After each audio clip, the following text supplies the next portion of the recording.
Well, hello, everybody, and welcome to another episode in the webinar series provided by Mirrors. Today, we're going to be having a look at the 2024 outlook and preparing for the successful year ahead. I know that's a bit of a cliche topic, but at the beginning of the year, especially this year, there's a lot happening in the next 12 months. So we got a lot of feedback from providers that, it's just hard to figure out what to really worry about first or what to worry about the most.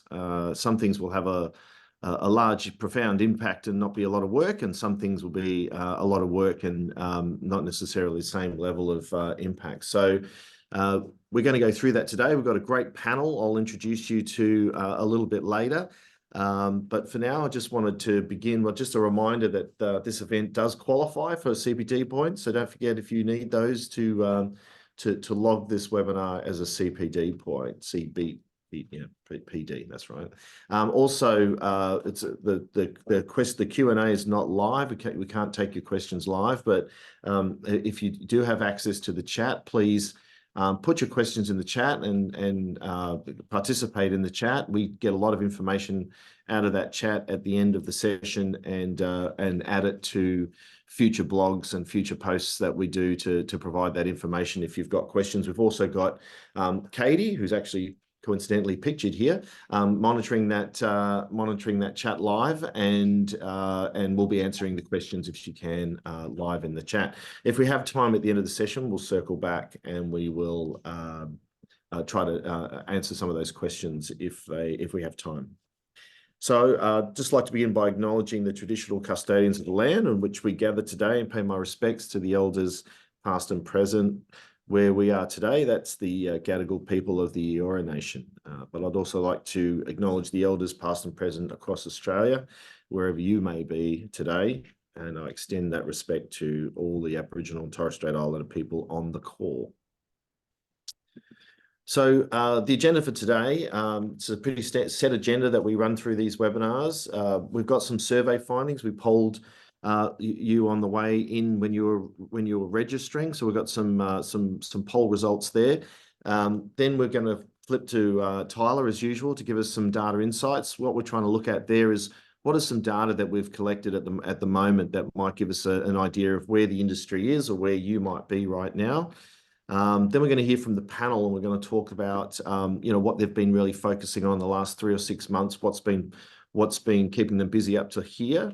Then I'm going to talk about a few of the key milestones and focus areas that are coming up in the next 12 months and what the implications of some of those might be. But then we're really going to go back to the panel and really talk to them about what they're thinking about over the next 3 to 6, 12 months and what's really going to keep their businesses busy and what they think the implications for the industry are from those. As I said, Q&A if we've got time, and that's what the agenda looks like today. So let's get into it. So these are some of the polling questions that you answered on the way in. But the thing to note about these polling questions is we get 300 to 500 people registering for these webinars. So we get a really good, and not more than a couple of people from one organisation. So we do get over 100 organisations, 100 and 150 organisations answering these questions. So it's a nice little snapshot. So which of these 5 areas do you think are going to be critical for your business? Obviously, a lot of people think funding is still a big issue, and regulatory change is obviously on front of mind for all of the Act and the new standards and the new regulatory model that's coming in July. So not too surprising there. Governing bodies are concerning people a little bit. Accommodation continues to be some concern. And data security is increasingly becoming a concern for people.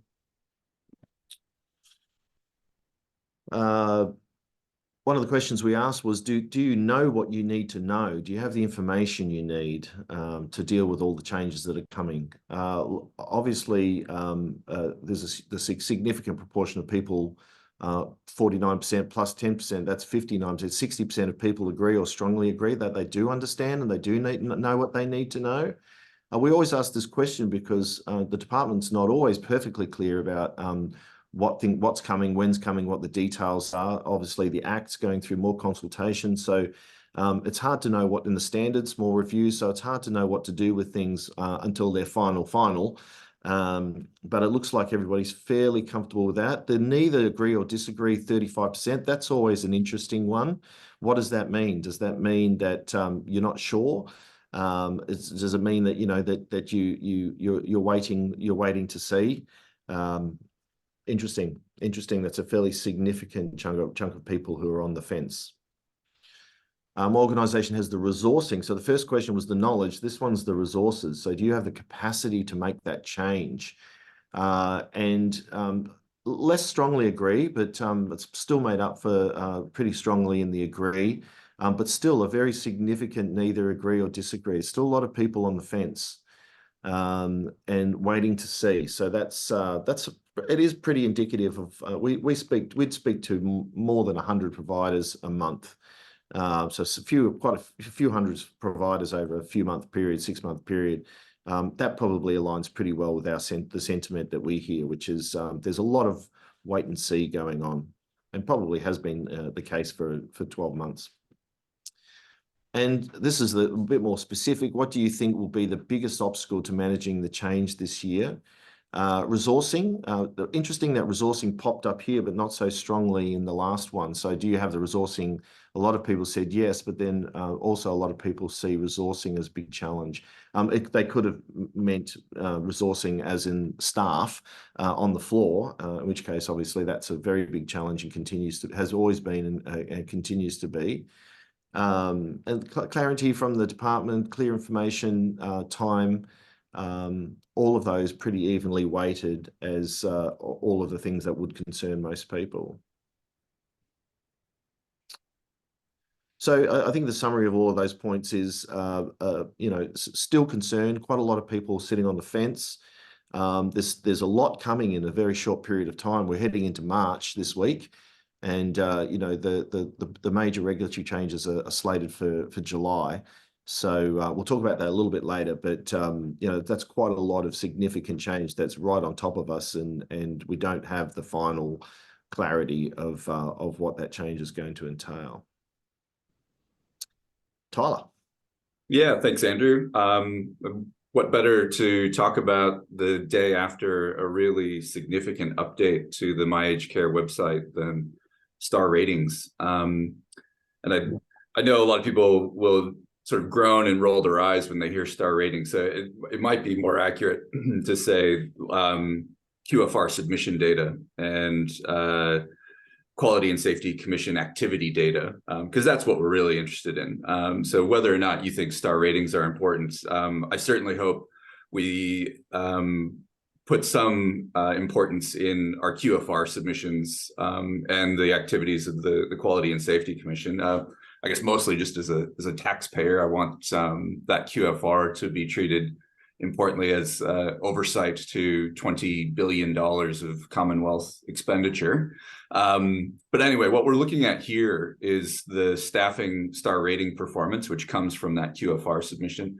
And it also really speaks to the activity of the Quality and Safety Commission. And they're doing exactly what they said they would, and that is they are engaging with the bottom performers and moving them into a compliant performance. And so you can see quarter on quarter. So we're trending for the last 4 quarters on that chart on the left.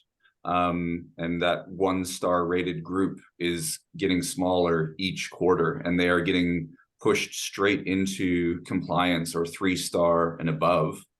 And what we can also see here is that really almost entirely static group of 2-star rated services. So really unchanging. And I would say this is a result of those services not wanting to move into a compliant performance, and the Quality and Safety Commission not having the capacity to engage every underperforming service simultaneously. They're starting at the bottom and working up. And so, arguably that group is the most highly profitable services in the industry right now, as their staffing expenditure would be relatively smaller than services that are performing in 3, 4, or 5.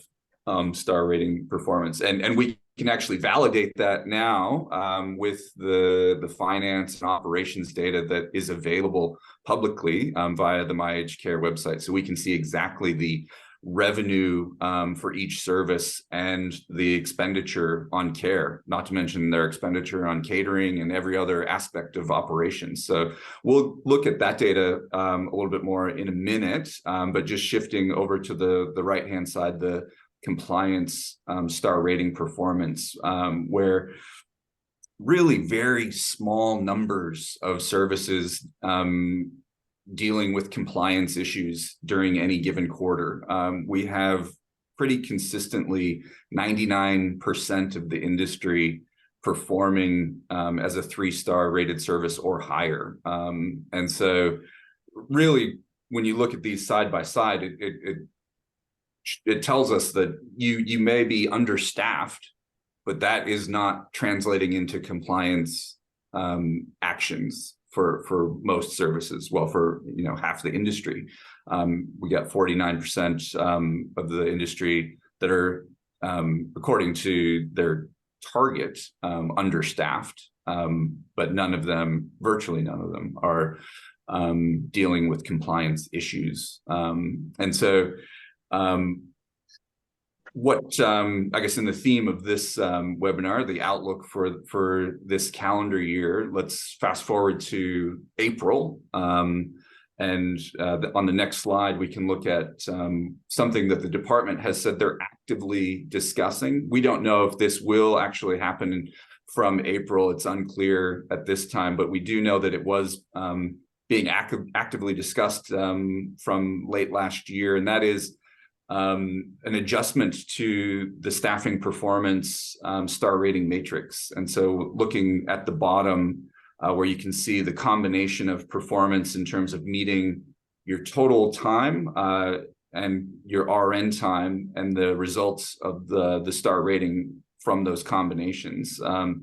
And the adjustment that's being considered is only allowing services that meet both their total time and their RN time to be rated as a 3-star or better. And so I guess a really interesting example of the current framework is that you could be below your total time, and that means delivering over 90%, but less than 100% of your total target. And if you are in that below your total, but well above your RN, and well above means in excess of 125% of your RN time, that is a 4-star rated service. And so with this adjustment, that 4-star would fall all the way back to a 2-star service. But you can see there are a number of combinations that currently result in a 3-star rating that would not be a product of meeting both your total and RN time. And so again, as we saw on the previous slide, 51% of services today are rated 3 or better in staffing, but only 26% of those services are actually achieving their total time and RN time. And so that change would have really significant implications in that performance. And again, it's unclear if that will be happening, but what we do know will definitely be happening. If we fast forward further into this calendar year and jump to October, and on the next slide, we can see the care minute requirements associated with each ANAC class from the 1st of October.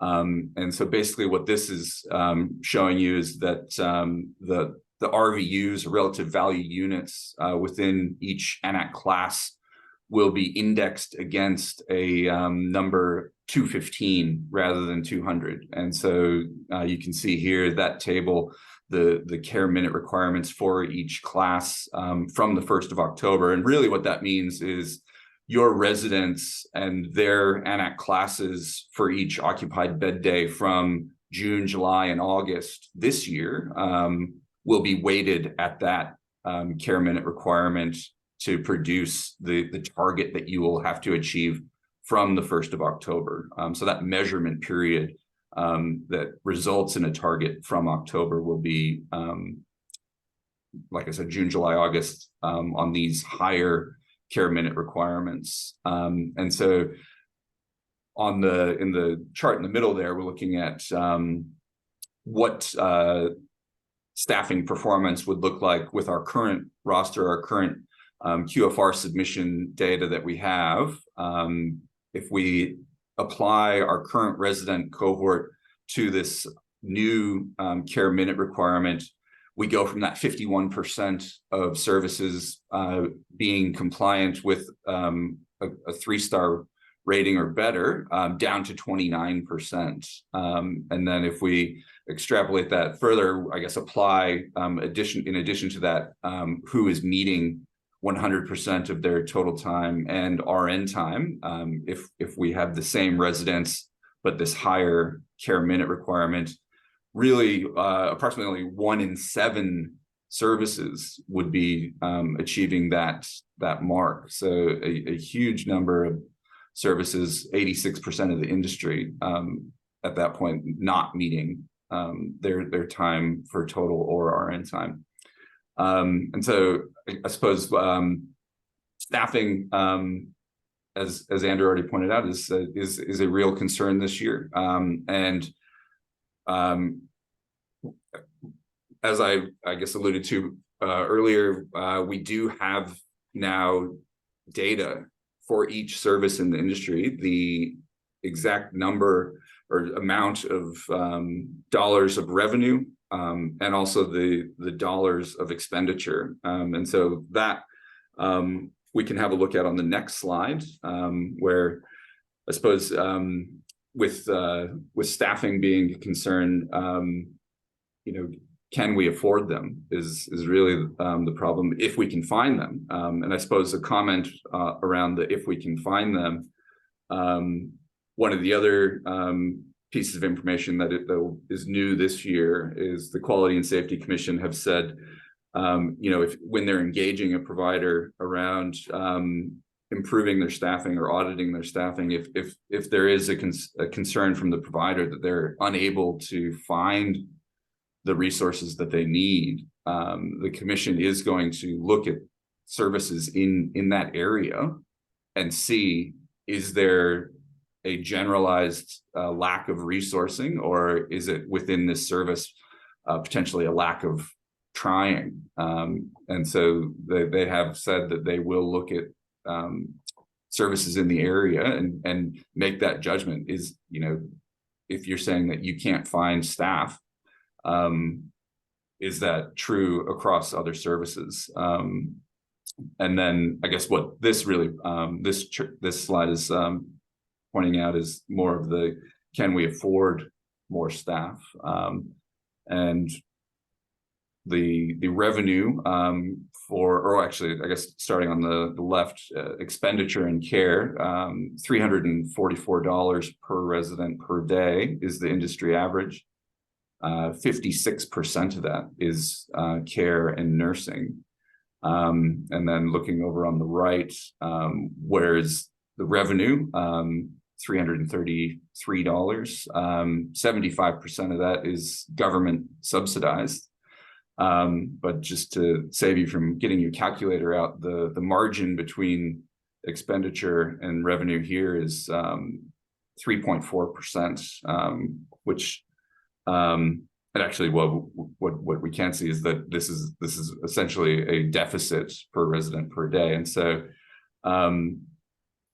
that I think is quite telling of the financial performance. But the fact that we now, and just as of last night, have access to this data, it really opens up quite a broad spectrum of possibilities to look at service level finance and operations. And so we'll certainly be delving into that data set quite a bit. And so that's all I had for my segment. I'll throw it back to you, Andrew, to see what our panel thinks. Thanks, Tyler. Yeah, that data is really interesting, isn't it? Certainly for benchmarking. here is our esteemed panel. Thanks to everyone for joining us today. Like we always say, the people who join these webinars would rather hear from you than hear from us. So Jane, Patrick, Jason, Luke, thanks for making time. I did ask you a question, a couple of questions to answer. The first one being what's sort of kept you busy the last 3 to 6 months. So if we can just tackle that one at this point, would be great. Let's start with you, Jane. Sorry, can you repeat the question? Sorry. Just the question that I asked you, which was, what's been keeping you busy? Sorry. Yeah, well, look, I think we're all pretty busy at the moment, but for us here in South Australia at Elder Care, there's been lots keeping us busy, of course, but there's some, we've been working on opening a new built home, which is, it's always a big project. But then there's this real balance between the sort of working on the long-term sustainability issues and then, of course, your day-to-day operational issues. So for us, sustainability issues around, master planning, workforce planning, integrated governance management, so making sure we've got our governance right, always financial sustainability and juggling the dollars, short-term and long-term, what we're doing, growth and, acquisitions. Big focus for us at the moment is really getting a good corporate social responsibility or ESG strategy underway, and we've just completed a large emissions audit. And then we're in the process of establishing a project management office because it's we're getting to that size now where we really need some really strong internal expertise around project management. That's the sort of more strategic sustainability issues. Operationally, we're implementing a new clinical system, so that's a big project for us. There's always the workforce management issue, and obviously with October coming up quickly, there's pretty solid recruitment. The strengthening standards, big focus for us. We're also constantly reviewing and developing our model of care, and out of that coming workforce competencies and our capabilities, training, development, support. And then it's the usual day-to-day stuff that we do, keeping our properties well maintained and refreshed to meet our consumer needs and expectations. And then always behind all of it, for all of us, I'm sure, is just juggling resources and making sure that we're moving things around in our business to make things, get the best outcomes that we can for the dollars that we've got. So that's what's keeping Elder Care busy at the moment. Thanks, Jane. Patrick? Yeah, hi, everybody. It's been a busy period, I think, as for everybody. We've been looking at certainly the infrastructure that we've got as a large residential and retirement provider. A lot of CapEx going in there around maintenance of the buildings, like Jane and the team in South Australia. We're also doing a lot of master planning of sites. We're 53 years old, so a lot of our sites need to be rejuvenated, along with some greenfield sites as well. So we've got a plan to recycle our balance sheet, I think, 9 or 10 times in the next 9 years. So plenty of activity in the property side of the business. Certainly from the aged care side, workforce continues to be a challenge, particularly for those of us who are regional. I think that came up in your survey around the challenges of workforce. I think we'll be further challenged by the 215 minutes, particularly in the allied health sphere with RNs and other allied health anywhere outside of the metro region. That's a real challenge for providers. And we've been very focused on our workforce, particularly our care workers, but also to that allied health component. Looking at the legislation and standards, mapping what we currently have, we did a complete rebuild of our standards when they changed them the last time, and that's put us in good stead for this set of standards. I think for us, a lot of it's around the management of time, treasure, and talent, making sure we get there. But we've also done a lot of work on restructuring our operations. So a lot of process and task mining, getting ready for the changes to CHSP and support at home for our home care teams. Got new software going in there, new point of care software going in residential care, and a lot of consolidation of core systems, and trying to leverage, I guess, some of the advantages we have of the investments we've made in IT around centralized data, making sure we've got our APIs and things sorted out, but also to cybersecurity. Got things everybody looking at. Probably the other one that's sort of snuck up on us is certainly looking at Not so much our governance, we've got pretty mature governance processes, but we have a skills-based board and refreshing our board as retirements and their tenure. We have term limits within our board as they come along. What skills we actually do need moving forward with some of the changes coming through. So being very mindful about how we do approach our governance. So been a busy period. Still lots to do, obviously, across the industry, but thinking well ahead while trying to maintain BAU, which is probably the big challenge. Yeah, there's a lot. Thanks, Patrick. Jason, you're next. Thanks, Andrew. When you asked me that, I thought, gee, been so busy, I can't remember what I'm busy about. But main thing for us is we're a growing organisation, so we're always chewing gum while we're walking and making our operations sing at the same time as implementing all the changes that have come with the Royal Commission at the same time as bolting new services onto Respect. So that's always a big challenge. Part of that chewing gum is actually the business model itself, because it's changing. The Annex come in place, which has changed it up and kind of looking at different metrics and what really works and what doesn't work to manage that. We've got I won't talk about that because people probably talk about that coming next, but there's things coming up which are going to change our business model more. So I think that's a continuous thing that we've been focusing on, is just looking at that model and not using the same.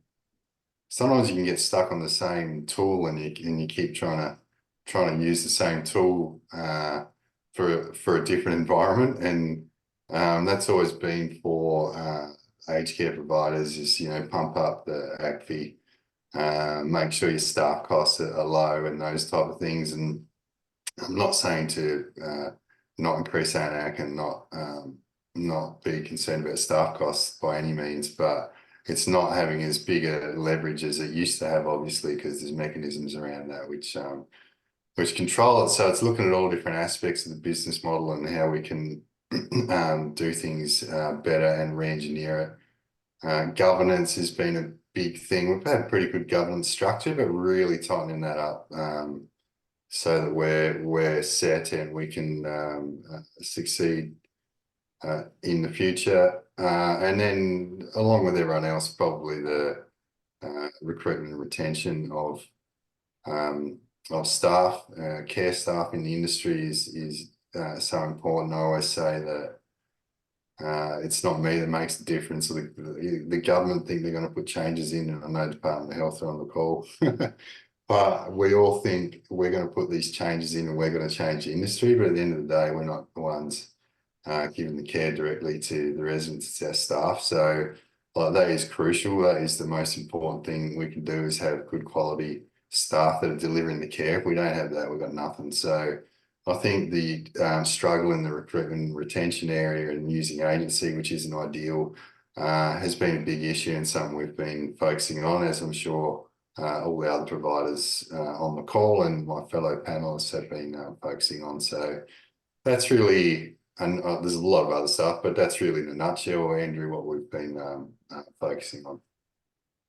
All right, thanks, Jason. Luke.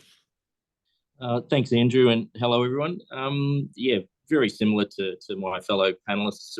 We've had a big focus over the past period on the governing for reform work, really strengthening our quality excellence and governance team approach, and how we lean into some of the things around the new standards and the new Act. Now, we spent close to 6 months really listening to residents, representatives and staff at all levels, really to understand what needs to change for our operating model, to get it to compare to some of the best practice models across the world, and really took it back to basics, pulled out a lot of stuff that just wasn't adding value and was adding complexity and really inefficient for the staff to deliver care. So a lot of work around that. Workforce, recruitment and retention. As with everybody else, we've had a major focus on that large body of activity numerous channels, both here on soil and overseas, to try and find the workforce we need to deliver high quality care and services, and a strong focus on leadership and development. We know that if we maintain great leaders, it will provide continuous high quality care. So really strong work and focus around our leadership development program. Focus on the customer, consumer experience with an outcomes focus. So not just doing things because we could, but what is the actual outcome for that, and how is it shifting the customer's life or the representative's life, and how are they feeling about that?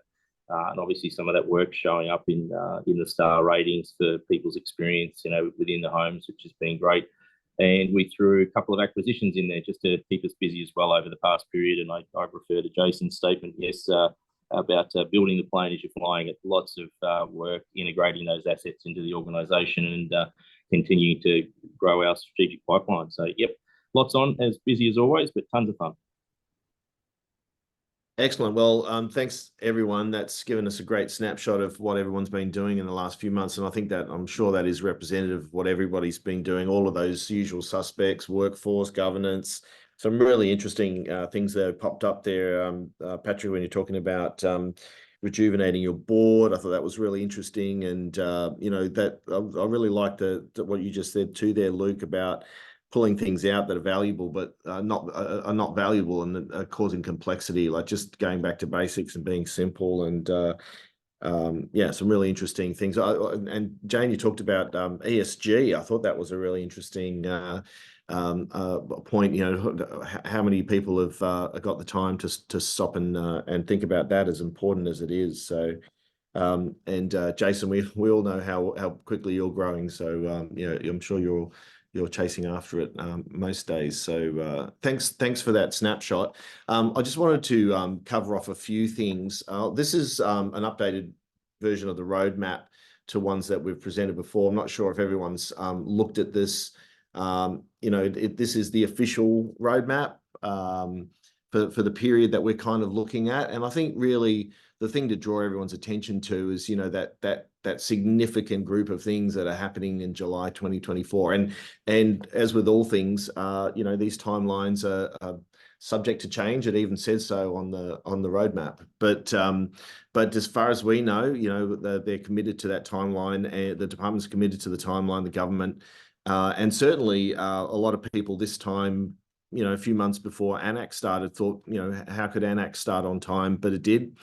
So we've got every reason to believe all of these changes will go through with the remaining days in Parliament. That they seem to be a lot better at getting the change through that they need to get changed, that they need to get through on time. So assuming all of this does happen on this timeline, there is some significant change there. I've got a bit of a summary, a bit easier to read here. So in June 2024, the residential aged care places being assigned to people. I haven't heard a lot of conversation about what the bigger implications of that might be. So that's an interesting one. I'll be interested in you guys if you've got any thoughts on that. The new regulatory model, obviously, that's going to be something that takes time for everyone to adjust to.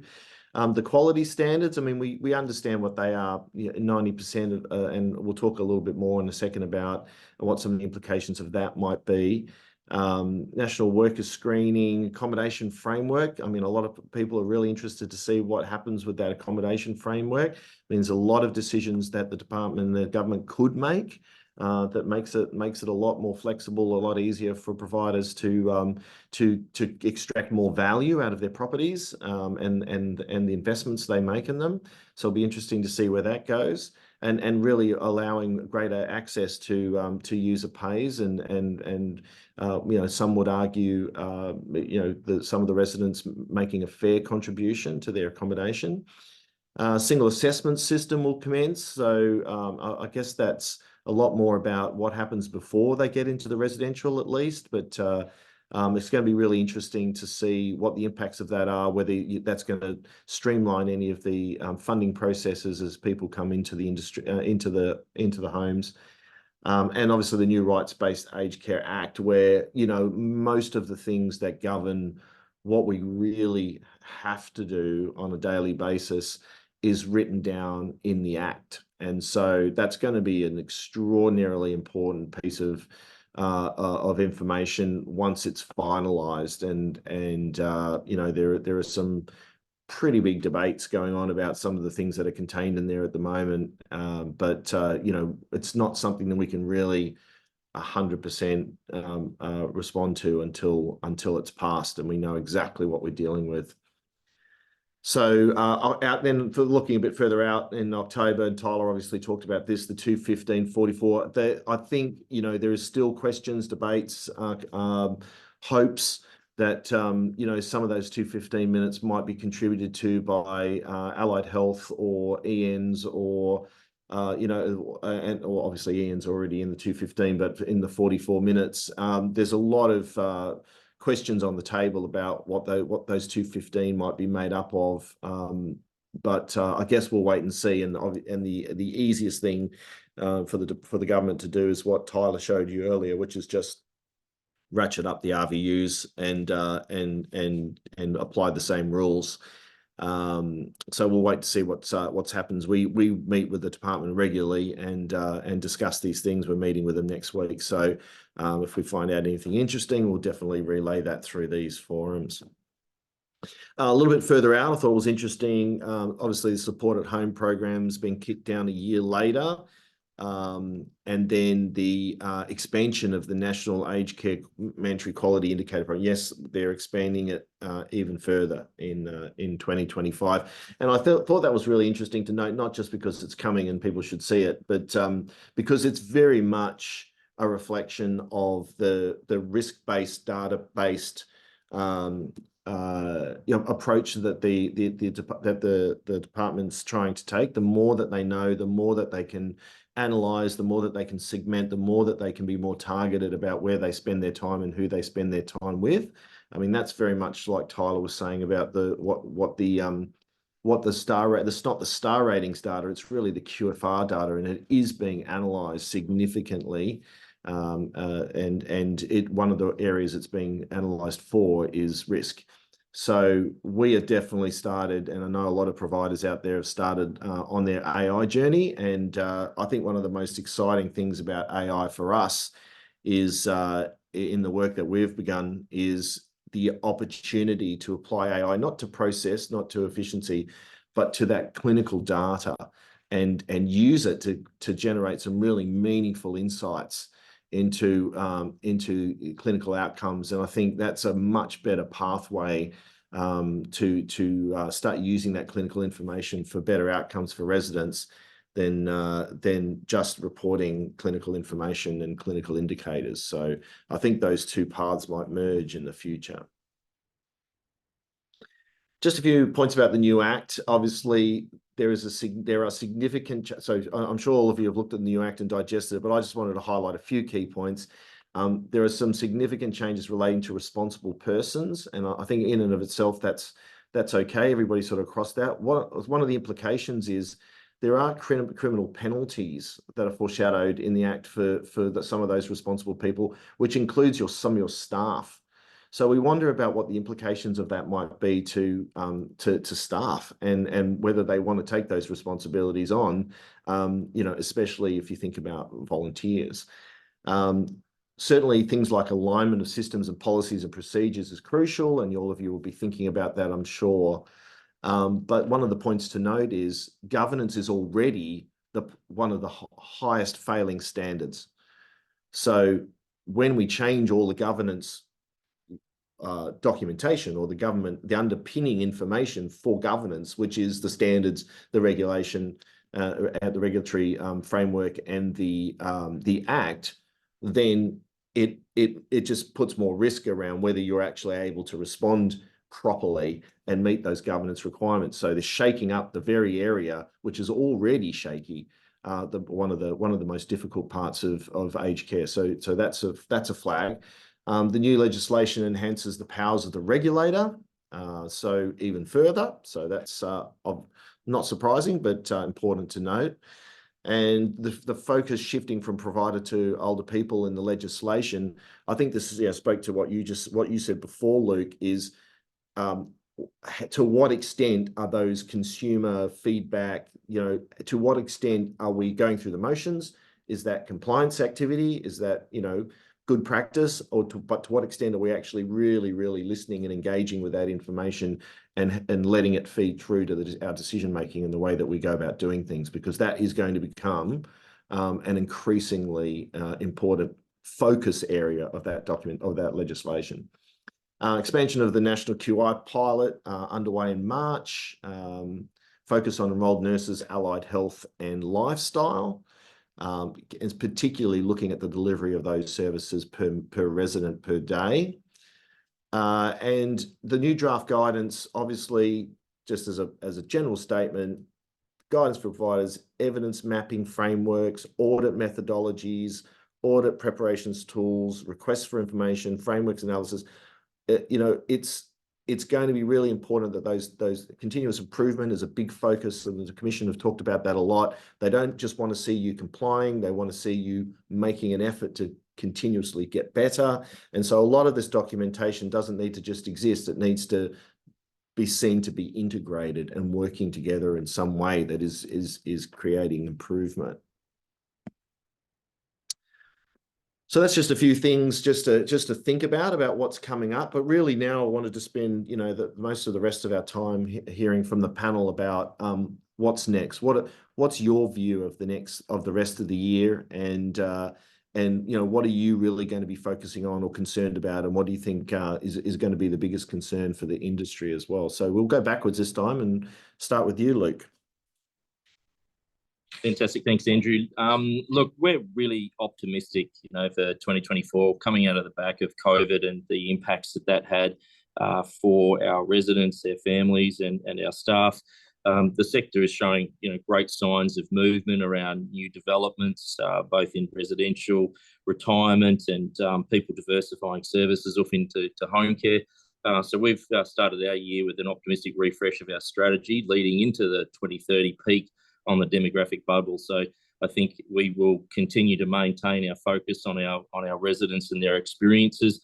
That always pays dividends. If they're having a great time, then they're enjoying their home and the experiences that they're having, and they'll tell others about that. Same as focusing on our staff, always focusing on our people. If they're happy and having a great time, then that will rub off likewise onto our residents. So ongoing care and service enhancements through that operating model work. An ongoing focus on workforce through our culture and leadership programs. We will continue to invest heavy in technology. We've got a body of work around integration and harmonisation. As you could imagine, as an acquiring entity, you're always needing to make sure that the roadmap is being maintained. And there's been such a dearth of technology over the COVID period, and we've consumed a lot of that, but just making sure that it's integrated and working together seamlessly. We will, as you rightly said, we'll push into the generative AI and the automation AI. Like there is just, there is not enough of us to do the work that needs to be done. And therefore we will need to automate processes, using the tools that are available so that our workers and our team members can focus on being there with residents, touch the high personalised things that, the technology can't deliver. We will continue our growth through acquisitions and some new developments that finally we've been able to get out of the ground with some of the costs coming back in line. And we'll look at growing, through diversified service offerings up and down the value chain for future sustainability and resiliency. As you could imagine, one funding model on its own makes it quite precarious for everyone to have a 10, 20, 30, 40-year future. And obviously we want to be around for a long time to continue to provide great services. So another busy year ahead, but we're really optimistic, Andrew. Thanks, Luke. Thank you. Jason. Thanks, Andrew. For us, we continue the growth. I mean, that's been working for us, and we're not trying to empire build there. Like for us, we're not profit, obviously. That's about expanding the mission and getting more services to more older people and more good care to more older people. I wouldn't even know how many beds we've got, I think you asked before, and people ask me, I don't know off the top of my head, I have to go ask the CFO. So for us, it's not necessarily, we're not trying to hit a bed number target or compete or have a PN competition with other providers. Couldn't care less about it. It's about not-for-profit mission to continue that. The change management is a big thing at the moment, and I'm really conscious of our managers with that.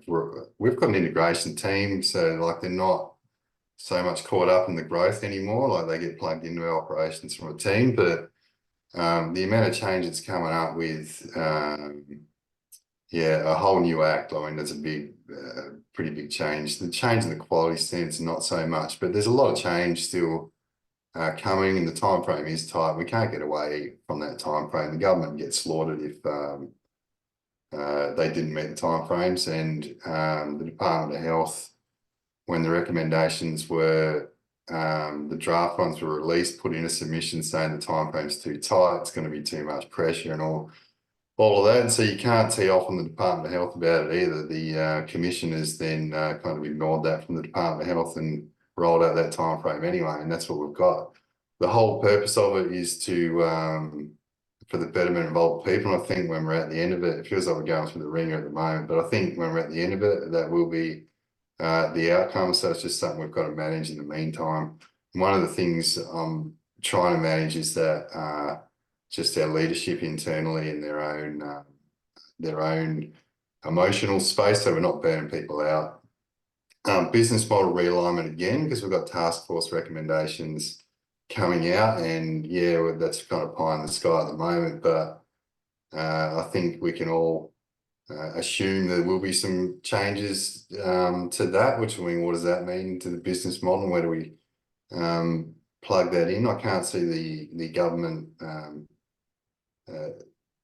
delaying the release of it if they're not going to use any of it. So we can assume something's going to come out of that. And then innovation and differentiation as well, because I guess if we get that business model right, that task force recommendations work, and there's some income in the sector which can actually produce innovation. We've never really been able to do that properly, I don't think. I think we've, as CEOs, been too interested in, and we still need to be interested in costs, obviously, like, but when you're so interested in like the 20 cents that the toothpaste is going to cost and what difference that's going to make on your bottom line, and you kind of half feel like you're in the Hunger Games because there's other aged care providers failing because they're not making enough money, and you've got to, you know, you got to stay in it, and then you're growing and all that. So you don't really get, there hasn't been enough headspace in aged care provider CEO's head for innovation, I don't think. And I think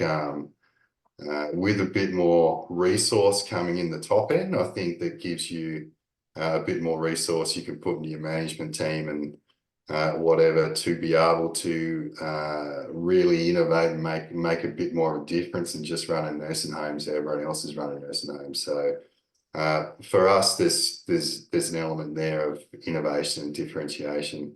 Data is massive. We've got data now, but we're just going through another data project to get that data flow up and down the organization, that reporting rhythm working well, so we can really track our performance. And it's no good just having data and dashboards, because people just look at them and it's like, what happens with it? And so getting all those structures and the data in place, still recruitment and retention. And then I think Luke said leadership development, and that's super important for us as well, not just to be putting facility managers and care managers and operations people in there, but really be developing them and really strengthening the inside of the organization in terms of our capability. And again, I'm just touching on the few major things with it, but yeah, that's us. Yeah, really good points there too. There, I think about you know, the generation of people who've been in the industry for 30, 40 years that are moving out of the industry, that next generation coming through. And certainly what I love about the industry is, for most people, for most of us working in it, it is a vocation. We're partly here because we love it. And yeah, so bringing those people through and really investing in them is great. And I love the point about time for innovation. You know, I thought we were pretty innovative, and but someone pointed out to me, it's just too hard to not do what's right in front of you, and yeah, I think that was a point really well made. I think Andrew, sorry, I'm just talking. I think Andrew, like, it depends what we mean by innovation, because we've got a home in Hobart, aged care home. I could fly off to Darwin tomorrow, visit an aged care home, and you wouldn't tell much difference between how they are. We've got these McDonald's kind of running around the country just because of, I think, the legislation and the compliance and the regulation. Because I didn't talk to the provider in Darwin. I didn't set up my home the same as them. It just all ends up that way. And I don't think it's because we're stupid.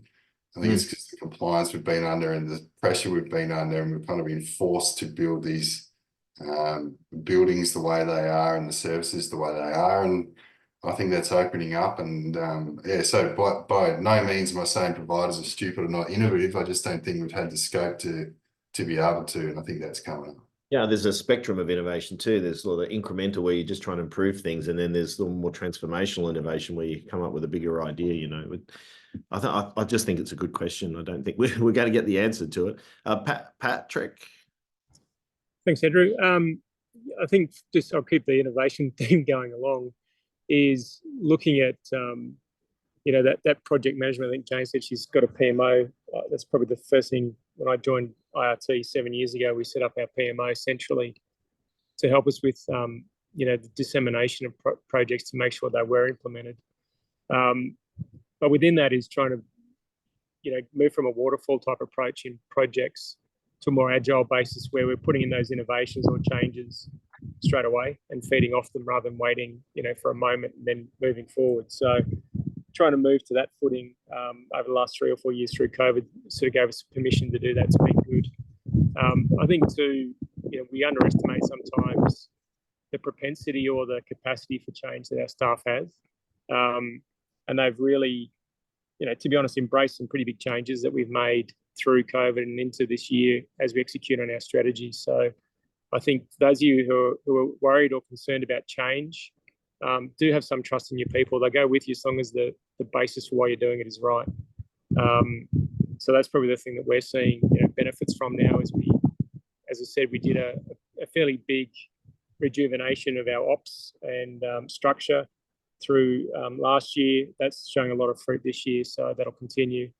I'm kind of interested in a couple of things which are going to come through, or at least be tested, I suppose, this year. And one will be the IACPA pricing and the independent pricing. And I think the Commonwealth will fall at the first hurdle if IACPA says there's a price which is above today's price and the government doesn't move with it. I think that indicates that the envelope is the envelope and it won't go, no matter how independent your pricing adjudication may be. I know they spent big money this year on workforce and other things, and that's most welcome, but price does continue to escalate. I think us in the regions to build a rack bed now is about 550 grand per bed. So we need to be able to get an ROI on that when we're looking to greenfield, which at the moment nobody's building in our regions because of cost and cost escalation. But certainly for us, I think that issue of the task force report, I think Senator Ruston put a motion on the table yesterday that the government deliver the report immediately. The three big things, they've already said the deeming of the house won't change. So that's a bit of a pity, but it's always been a sort of a polemic issue. But certainly I think the daily fee, and IACPA probably will have carriage of determining a daily fee. So for those residents that can afford to pay, what will that look like for us as providers in terms of sustainability? I assume there'll be some discussion around RADs. The Royal Commission wanted to get rid of RADs. I can't remember what the number is at the moment, but it's a big number. I think it's about 40 billion that underpins the capital of the industry. How do you shift that over 10 or 15 years to be, banks or other equity players within that? That's a big change, particularly for, I'm an NFP. I've got a pretty strong balance sheet, but it means I do have to fundamentally restructure my balance sheet over that period. And then if you look at retentions or rents, whatever you want to call them, whether that does come to pass within, DAP or RAD, and what does that look like for providers, again, through a sustainability lens. So some of those things are taxing us. I think we're also trying to innovate in the RV area around, the incoming contributions and what they look like for our people living in RV and how they access home services or other services to help them stay in RV longer. and integrating our home care much more strongly in that. And then in terms of our master planning, I think somebody spoke about how do you change the footprint of your homes, or look at the design principles which came out earlier in the year and apply them in new builds. And we're certainly thinking down that pathway. Lots of stuff around dementia and wayfinding. I'm hopeful we'll find a cure, or at least an early diagnostic for dementia, which will allow people to stay and be prepared for dementia, to live with it in peace and harmony for a lot longer within a specific setting like retirement villages rather than care. So a lot of those things are really positive. I think, like Luke, I'm pretty positive about the future next couple of years. There's a lot of heavy lifting, don't get me wrong, but as long as we maintain our cost discipline, we can then supply really good accommodation for older Australians and excellent home services. But we can't do it with the same systems we've got today. So very much looking at task mining, process management, and what does that look like, and trying to get rid of some of our manual or overburdening of our staff. I think, as Luke pointed out earlier, and Jason spoke about, we're very focused on that. We'll leverage our tech to do it. So I think it's a very exciting period, and looking forward to it, to be honest. Yeah, me too. Thanks, Patrick. We had some really, really interesting thoughts there. I'm constantly told when I say PMO that not everybody knows what a PMO is. It's a project management office, or a program management office, which is the project capability that Jane was talking about earlier for all those on the call who might not be following that. It's just increasing the project management, change management capability in the organisation. I think that's a really, really good idea. Jane, bring us home. Thanks. Look, I'm not going to repeat what the others said, but I do certainly agree with Patrick that we just can't underestimate the capability of our people in our organisations. And, they've been remarkably resilient over the last few years. And I think that, they've got the capability that we just got to tap into it. So I agree with all the things that have been said around, the sort of challenges that we've got ahead of us in the next, 12 to 18 months in particular, around the new Act, the new standards, the things that we need to just get organised and be prepared for, new governance, etc. But for elder care, what we're really trying to look at is a real holistic view about what elder care is all about and what our future is, and how do we create a really unique service that, it's tapping in a bit to what Jason's saying. How do we create a unique service that is attractive to consumers for now and in the future? And, that covers a whole range of areas in the business, like from, organisational culture to making sure that we've got the right workplace, that people want to come and work with us, that we've got a values-based service that becomes a good place for people to be. Environmental issues, making sure that we've got beautiful facilities that are meeting residents' needs now and in the future, tapping into technology and the AI that everyone's been talking about. Having really flexible, resilient, but also appropriate models of care for the changing needs that are coming, and not getting stuck into traditional ways of providing our care. Workforce, massive. We've got to make sure that we've got capable, resilient, competent workforce that isn't going to look like it is now. So, the future workforce will be quite different in the next 5 to 10 and beyond. So not getting locked into being really fixated on, are we counting EN minutes or not? It's really around, how are we building our workforce that's going to meet our future needs of the residents and clients and older people. Talked about technology, incredibly important, and it'll cost us a lot of money, but we've got to have integrated technology and, tap into all of the huge opportunities that technology can offer us. I know we talked about basically what I'm saying is just all the elements of a high-performing organisation we're trying to look at in a sort of a high-level way that sort of integrates with each element of it. So we can't just pick off one bit of the service and say we're going to focus on that. It's a really broad and holistic approach to how do you create a high-performing organisation that's going to be resilient well into the future. I know we talked earlier about social responsibility, the ESG and CSR. I don't think we can underestimate how much that's going to impact on us, or is now already, but in the future, in terms of what our consumers and our staff are going to want. We've got to get started on that now, and we've got to plan and start building differently. We've got to have our different contract management, different power arrangements, a whole change of the way we think about what our social responsibility is as large organisations that have big footprints, across many, our own states, but also other states. So we're working on that a lot, and that'll have some big spin-offs in terms of creating a culture where people feel like they're really contributing and not damaging. So that's where sort of elder care's at the moment. Lots going on. We're doing what everyone else is doing in terms of getting ready for standards, consumer engagement, strengthening our governance arrangements, worrying about cybersecurity and getting that all sorted out. All the things that everyone's talked about you still need to do. But I think we really can't take our eye off the long term. And I'm a bit like Patrick. I'm very excited. I think it's a great time.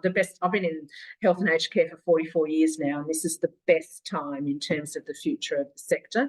And I'm pretty excited about what we can achieve in the next, maybe only 5 to 10 years for me, but for the rest of the next generation of aged care, people are going to have a great time, I think, and it's the best time in my history that we're on sort of a bit of an edge of seeing some really positive things happening in aged care.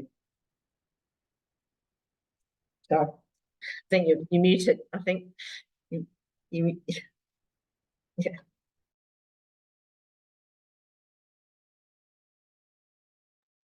Can you hear me now?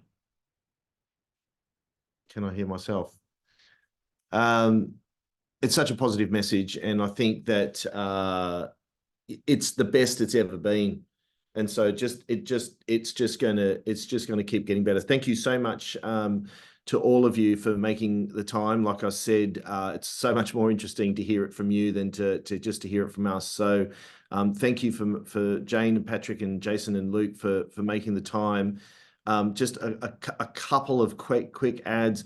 If you're still on the call, if you don't know where to start, here are a couple of things that you can get for free. So we do star rating analysis, QFR analysis. We've got all of the data. Compare yourself to the industry. We can do that for you. That does not cost anything.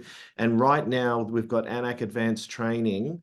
So if you want to know more about the funding model and how it works, we've got ANAC Advanced Training. Again, that is free at the moment. It's a $300 training course. So if you want to know more about how it works, don't wait. Get into that course.